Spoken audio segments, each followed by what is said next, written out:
안녕하세요. 오늘의 목회 칼럼의 주제는 쓰레기와 같은 염려와 근심이라고 하는 제야의 글입니다.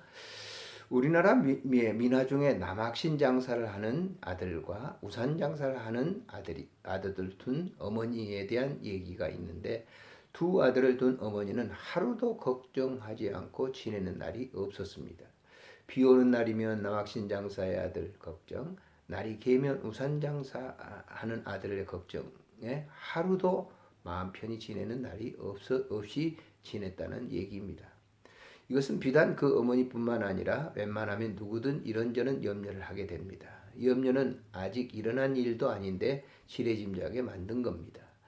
주님은 이런 사람들에게 내가 너희에게 이르노니 목숨을 위하여 무엇을 먹을까 무엇을 마실까 몸을 위하여 무엇을 입을까 염려하지 말라. 목숨이 음식보다 중하지 아니하며 몸이 의복보다 중하지 아니하냐. 공중의 새를 보라. 심지도 않고 거두지도 않고 창고에 모아들이지도 아니하되 천부께서 기르시나니 너희는 이것들보다 귀하지 아니하냐고 말씀하십니다. 그런데도 신도들 중에 염려와 근심을 짊어지고 사니 모순 중에 모순이 아닐까요? 염려와 근심은 내심으로부터 자생된 것이 아니라 상황 변화로부터 주입된 것입니다. 염려는 어떤 문제에 반응하거나 일어난 상황에 대처하는 방법 때문에 생기는 부산물들이라는 말씀입니다. 그러므로 염려와 근심을 잘 조치하는 지혜가 필요합니다. 어떤 상황 중에 하고자 하는 일이 큰 염려와 근심이 된다면 하루도 마음 편히 지낼 수 없을 것입니다. 어느 분이 자신이 얼마 전에 경험했다는 이야기를 저에게 들려준 적이 있습니다. 어머니가 죽어 홀로 된 아버지를 딸이 집으로 모셔왔습니다.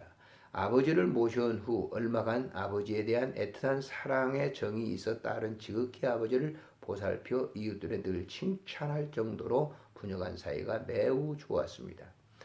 하지만 몇 년 지나 아버지의 행동이 이상해지면서 딸의 마음이 편치 않았고 신경은 날카로워졌습니다.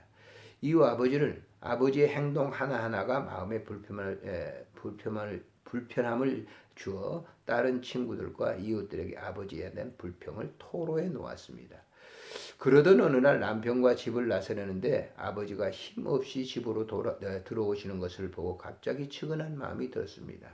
그 순간 남편과의 줄을 접고 방에 와 저분이 내 아버지다. 나는 아버지를 사랑한다. 아버지는 이제 늙었고 나와 함께 살 시간이 그리 길지는 않은 것 같지 않은가. 아버지가 더 사셔야 5년이나 10년일 텐데 그것이 그리 오래될 것 같지 않은가. 나는 아버지가 더 이상 나와 함께 하지 못할 때가 오면 얼마나 아버지를 보고 싶어 할까라는 생각에 사로잡혔습니다. 그 순간 아버지에 대한 불편함이 사라지고 처음 집으로 모셔왔던 초심이 되살아났습니다.